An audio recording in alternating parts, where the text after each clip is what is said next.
Agora você vai conhecer duas belíssimas histórias de superação. Minhas convidadas escolheram seguir em frente, apesar das limitações, da exclusão e do preconceito. Tá precisando de inspiração? Então vem aprender com a gente. Está no ar o Educação.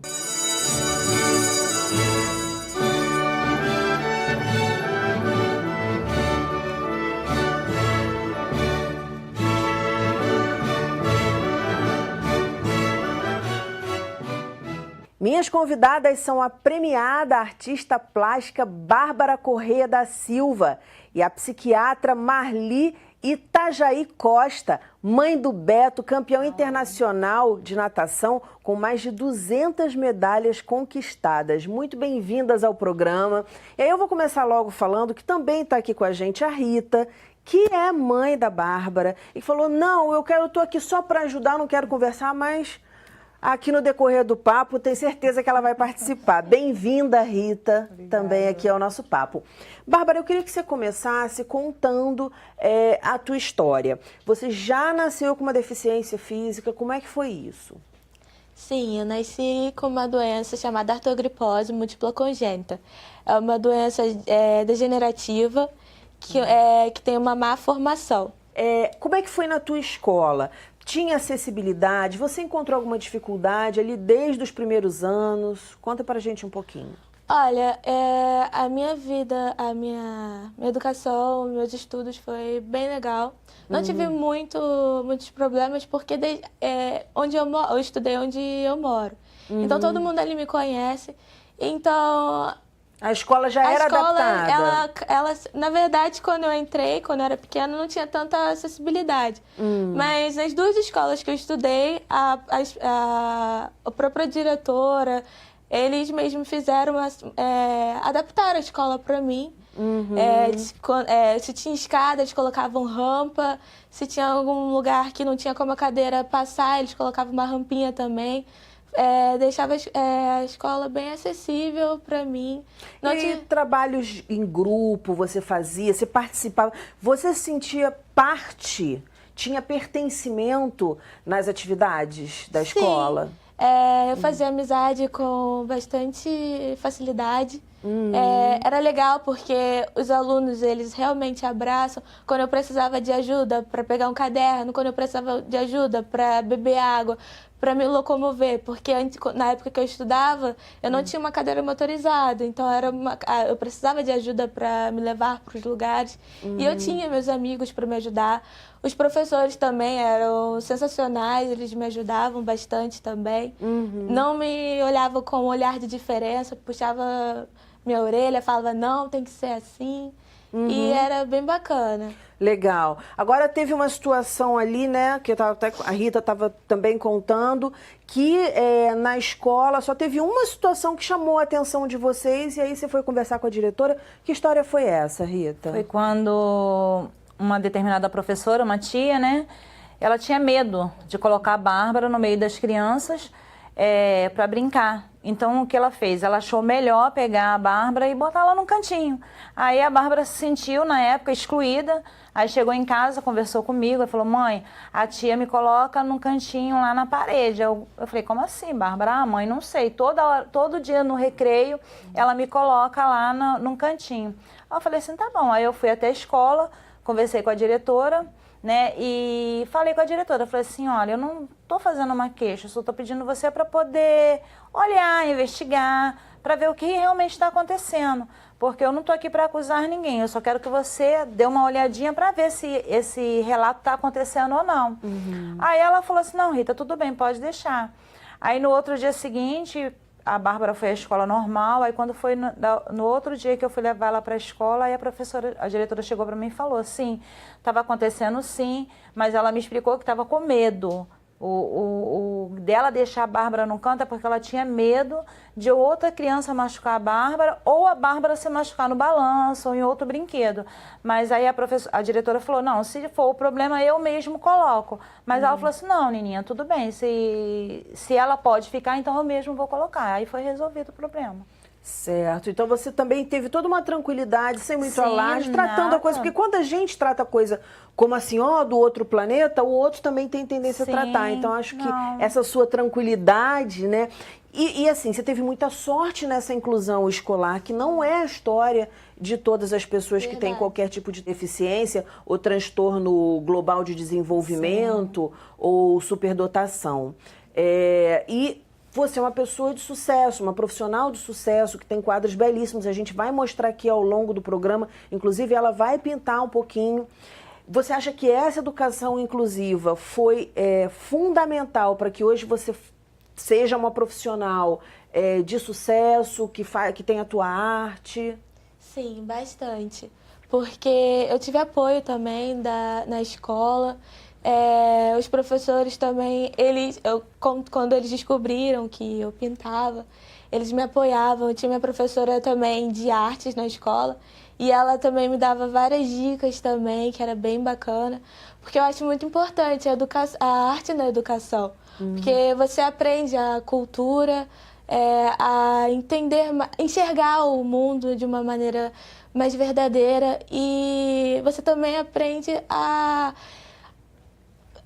se colocar no lugar de outra pessoa, porque a arte ela é uma forma de se expressar. Você consegue, ou você olha para o quadro, não é apenas um desenho, mas sim é um sentimento que a pessoa coloca ali, é uma cultura de algum lugar. Então, eu acredito que a arte ela também ela é uma terapia, porque é uma forma de você colocar todos os seus sentimentos que você não consegue falar com outras pessoas, você pode colocar ali naquele quadro. Você pode colocar suas vontades, porque eu tenho um quadro também que é de um skatista e eu não tenho como andar de skate, mas eu tenho muita vontade de andar de skate, surfar. E quando eu estou pintando, eu consigo entrar no quadro. Então, é sensacional. E aí, eu fiz um quadro de skatista e aquele quadro ali me representa. No momento que eu estava pintando aquele quadro, era como se eu estivesse ali, como se eu estivesse sentindo, eu andando ali de skate, eu conseguia sentir o vento, eu conseguia sentir a adrenalina. Então, eu acredito que a arte é uma forma de liberdade, sabe? Então, você aprende também muita coisa com a arte, histórias. É uma forma muito boa de você lidar com a vida também. Dá vontade de ficar ouvindo essa menina o resto da vida aqui. Eu queria Nossa. fazer uma pergunta aqui. A Bárbara, como surgiu essa ideia da pintura? Então, eu fazia tratamento na BBR. E aos 9 anos, os médicos me deram alta e falaram que não tinha mais nada para me oferecer. Então, eu tinha uma vizinha que ela dava aula de pintura, que ela tinha um ateliê. E aí eu não tinha nenhuma atividade, eu ia para a escola, estudava, eu não tinha mais nenhuma atividade. Então, ela conversou com a minha mãe e falou, olha, o que você acha de eu dar aula para Bárbara? E aí a minha mãe falou, eu não sei, dona Penha, mas eu vou perguntar. Aí a minha mãe conversou comigo, aí eu achei bem legal na hora, uma criança que era tipo, nossa, é bem legal. E aí então eu fiquei bem animada. Foi bem interessante porque ela nunca tinha dado uma aula para uma criança deficiente que não tem movimentação nos braços. Então, a gente foi tentando, botava o quadro numa altura que eu conseguisse apoiar e não conseguia de jeito nenhum e segurar o pincel para poder pintar. E então aí surgiu uma ideia de pintar com a boca. E aí minha mãe, na verdade, teve a ideia e falou, vamos tentar pintar com a boca? E aí coloquei o pincel na boca, aí caiu, aí tentou de novo, aí não dava nada, o desenho ficava meio borrado, não tinha tanta precisão. Mas aí eu fui praticando e no começo chegou numa parte também que eu dei uma desanimada, não queria muito. Aí com 16 anos na verdade,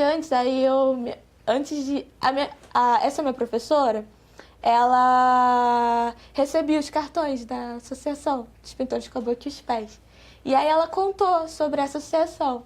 E aí ela conversou com a minha mãe e falou, é bacana, a gente podia tentar colocar a Bárbara nessa associação. E eu novinha, não queria nada. E aí quando eu fui crescendo, uma amiga minha perguntou se eu queria trabalhar entregando panfletos. E aí eu falei, mãe, deixa eu trabalhar, eu quero. E ela falou assim, Bárbara, você tem um talento tão lindo. Você quer que as pessoas, elas têm que admirar seu trabalho. Você tem que valorizar a sua arte. Seu talento. Isso, seu talento. Olha. Então, e aí ela virou e falou assim, Bárbara, por que você não tenta? Aí eu não sei. E aí, com 16 anos, eu preciso, eu quero arte. E veio uma paixão muito grande.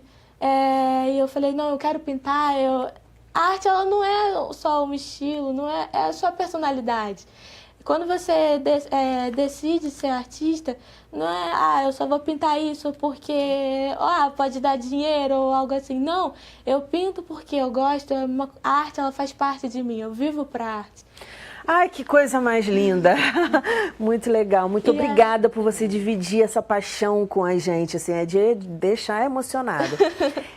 Então, vamos fazer o seguinte. Você trouxe aqui um quadro para pintar um pedacinho, porque, claro, não dá para pintar um quadro inteiro aqui. O artista demora muito tempo. E é uma construção. Então, vou pedir para a Rita ir colocando o cavalete.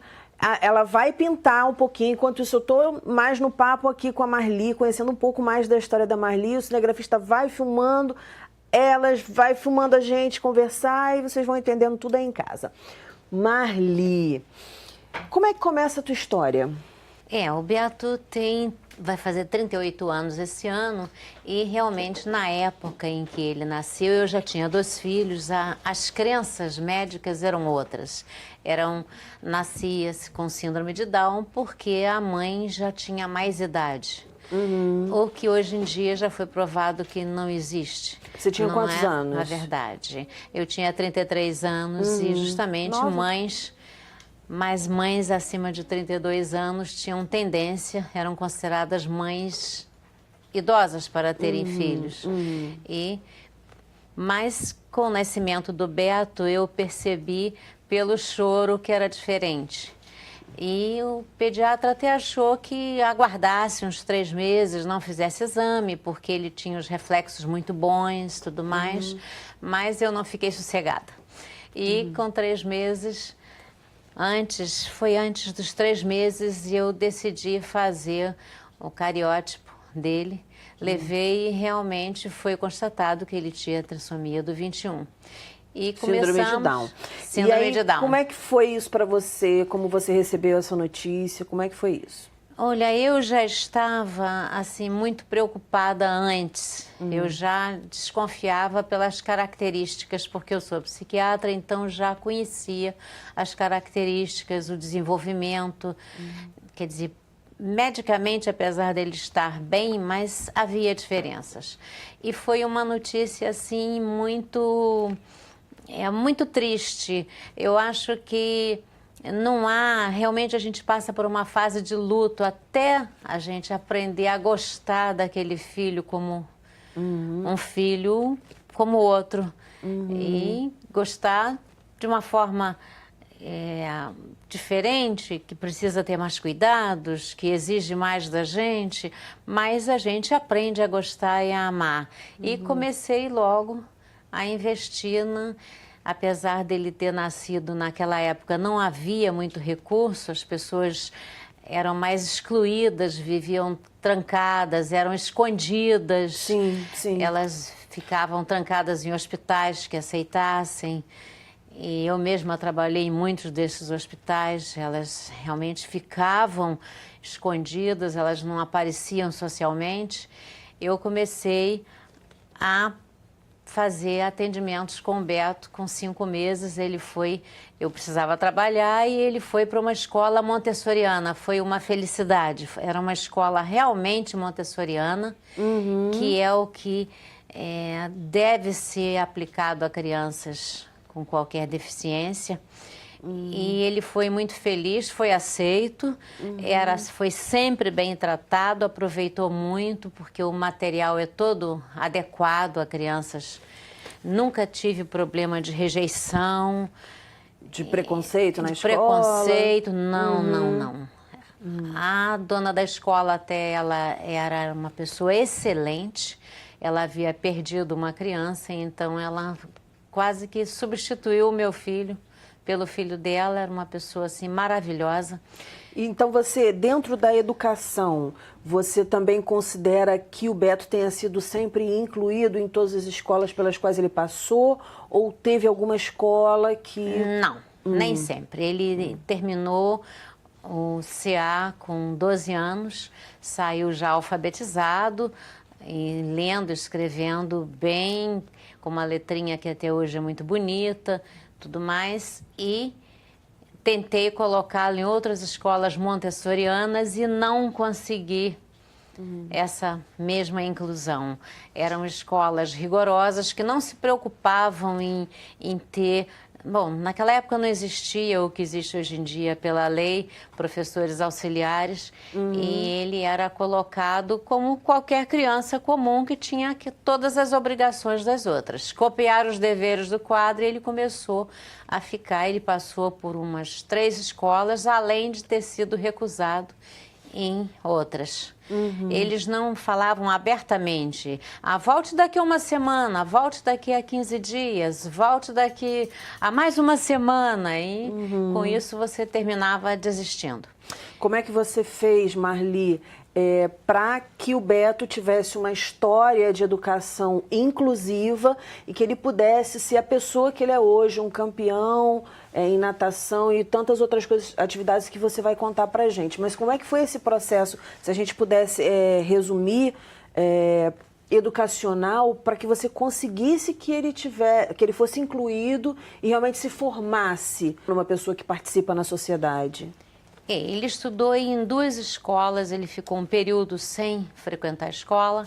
Ele estudou em 2 escolas especiais, ditas boas, e ele conseguiu evoluir, inclusive passou um período com uma professora particular, e sempre...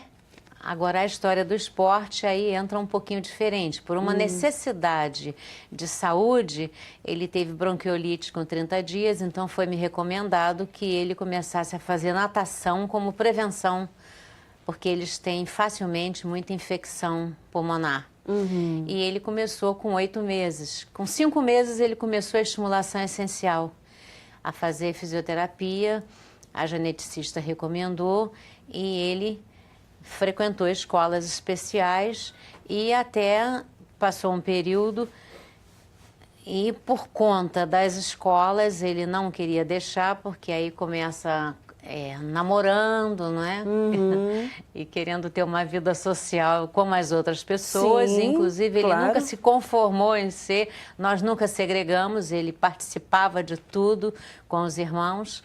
Ele saía, ele participava de brincadeiras. Naquela época era Atari, o jogo que existia, ele jogava, ele brincava de jogo de botão, ele desenhava muito, ele sempre teve uma vida muito estimulada. Eu trabalhava e não podia seguir, e nem tinha condições financeiras para sustentar os tratamentos. Era uma clínica na Zona Sul, então elas me passavam o esquema do tratamento, eu fiz todos os materiais necessários e chegava do trabalho e às vezes 9 horas, 9h30 da noite, aqueles exercícios tinham que ser feitos diante do espelho. E muitas vezes eu chegava aí desesperada, já cansada. E me lembro uma vez que eu comecei a chorar junto com ele, acabou o exercício, começamos a chorar. Então eu participava muito, nossa família sempre participou muito, os irmãos. Que a gente fala aqui sempre na educação, tá até na caneca, enfim, eu falo todo o programa que a educação, se você não se envolver, não rola. O pessoal brinca, todo mundo gosta, acabou virando... Foi uma frase que surgiu assim, eu falei um dia, eu falei, vou repetir isso porque é nisso que eu acredito. E é o que a gente vê. Rita, sempre ali com a Bárbara, já contou aqui um pouquinho da história. Você também contando uma história de total envolvimento e que faz parte da vida. Tá triste, você chegava cansada, enfim. Mas essas coisas, Bárbara inclusive falou isso antes, né, Rita? Que em um momento ela falou assim, não vou conseguir. Sim. Isso é importante a gente falar aqui, faz parte da vida. Você se desanimar com alguma coisa, a gente, poxa, tem um obstáculo aqui, porque a mente, já foi estudado isso, a mente ela quer ficar num lugar confortável, então faz parte da vida. Nunca pretendi, sempre. Sim. Eu sou uma pessoa de briga, de luta, nunca desisti. Eu insistia sempre, quanto mais não podia, mais insistia. E ele faz inglês também, Ele faz. teatro. Ultimamente, há cerca de 6 anos. Ele até começou natação muito cedo, com 8 meses, mas ele não prosseguiu. Ele fez programas de iniciação desportiva que existia no Maracanã. Ele sofreu discriminação em clubes, porque ele fazia próximo de casa também. E as pessoas diziam, não, olha, é melhor ele continuar no lugar que ele está e não ir para mais próximo de casa, porque ficava mais fácil para mim. E eu tive de aceitar e continuava levando em locais mais distantes, mas sempre valorizando essa parte dele participar. Ele sempre foi muito ativo assim, nessa questão. Ele já fez futebol de salão, já fez judô, já fez pintura também, já fez curso de pintura. E ficou um período sem estudar e há cerca de 6 anos ele faz o curso Kumon. E há 2 meses ele me pediu para fazer inglês. Kumon. É um curso japonês que existe em franquias pelo Brasil todo. Então, eles têm 2 vezes por semana, 2 horas de aula. E aprendem? E aprendem. É um curso que se baseia muito na repetição e num método de ensino diferente. Olha, que interessante. E aí, eu disciplinas era no contra, geral? inclusive. Não, eles só têm disciplinas de inglês, português, matemática e japonês, que, obviamente, por aqui a gente não encontra.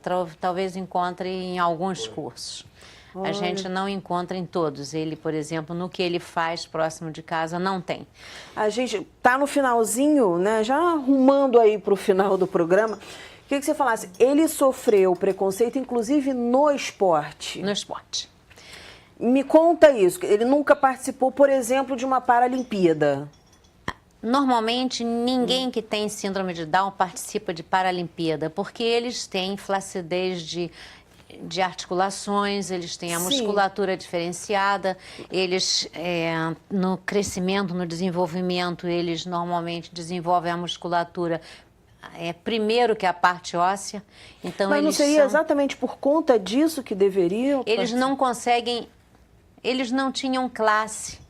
Todas as diferenças físicas, eles têm uma classe, uma tabela de classes e eles podem participar.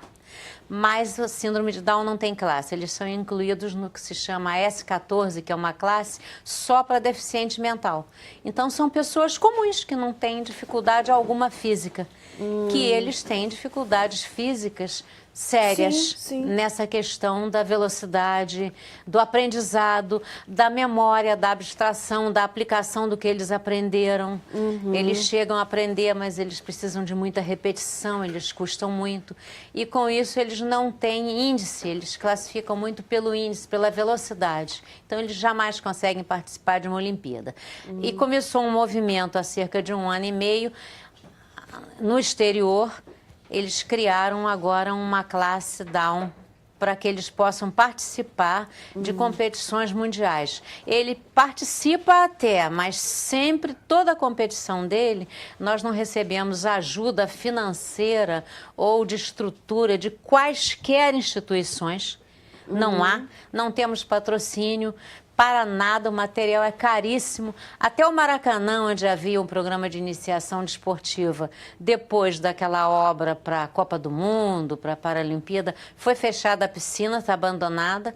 E nós fomos recebidos, felizmente, pelo estádio Caio Martins, que agora está em obras, e nós vamos treinar lá na Estrada Velha de Maricá, na Andef, quando há chance. Então, realmente, continua uma luta.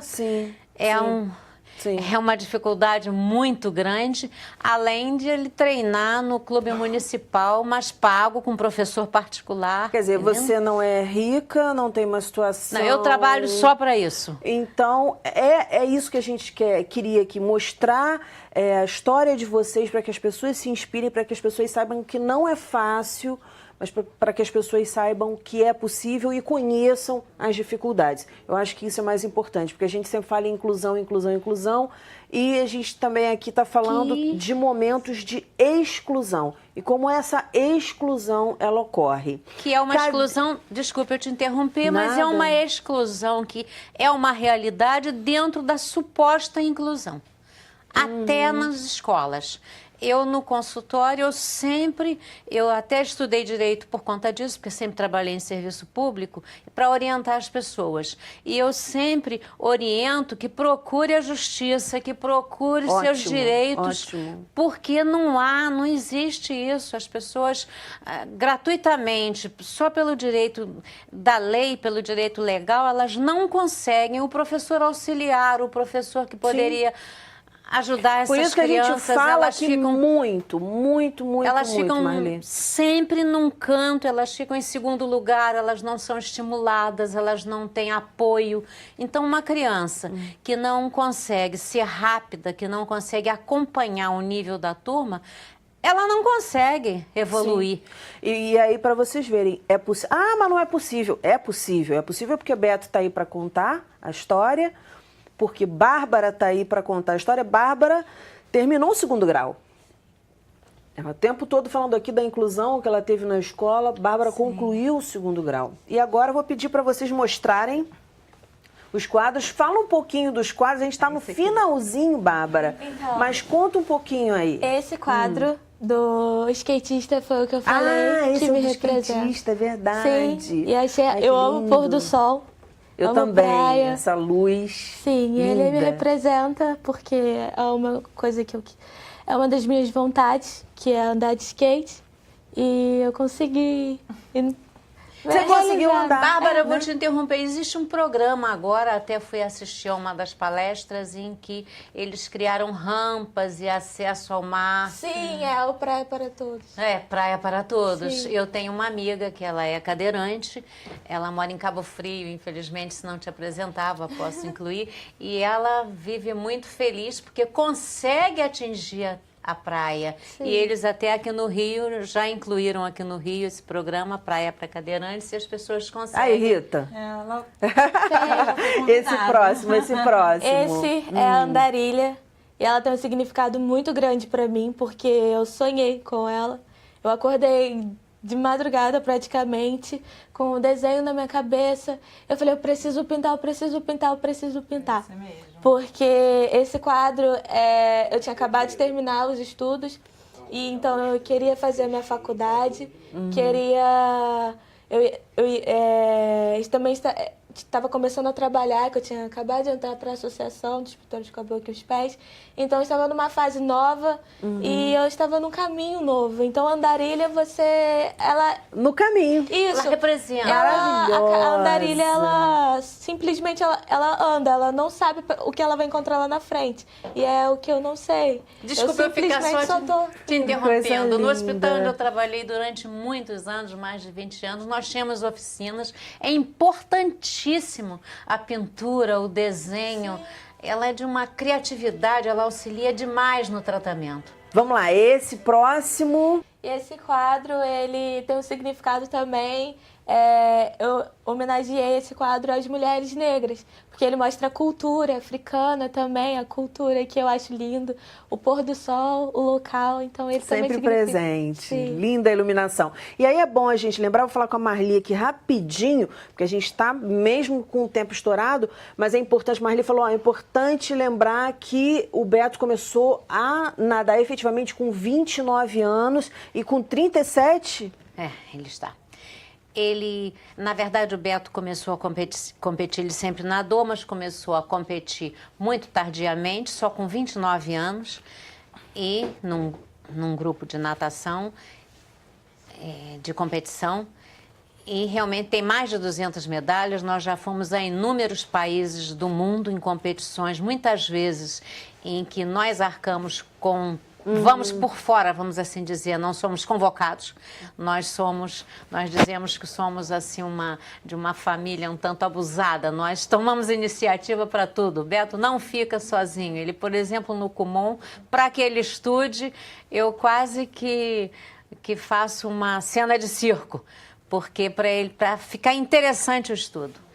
Então é uma participação muito importante. A família precisa participar, e inclusive na natação. Vocês são pessoas maravilhosas, pessoas inspiradoras, de uma história magnífica. Muito obrigada por compartilhar e parabéns por vocês serem quem vocês são, porque nós seres humanos somos uma construção histórica e é isso que vocês são, uma belíssima construção histórica de muita luta e que a gente precisa mudar muita coisa ainda, mas a gente aos pouquinhos chega lá. O nosso programa fica por aqui. Na segunda-feira que vem tem muito mais às 9 horas da noite. Educação, se você não se envolver, não rola. Dias felizes, paz do eu e até lá.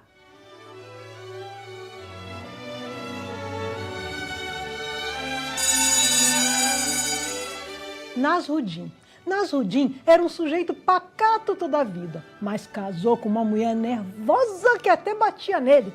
Certa vez, o amigo de Nasruddin, passando em frente à casa dele, ouviu uma barulheira. E mais do que rápido, ele correu e bateu bem devagarzinho na porta. E quem veio atender? Nasruddin. Então o amigo perguntou: Nasruddin, ô rapaz, que barulheira é essa, rapaz? Nasruddin respondeu: minha mulher acordou nervosa, rapaz, jogou meu casaco lá, escadaria abaixo. Ô, Nasruddin, casaco não faz essa barulheira toda não, sujeito. É que eu tava dentro, né?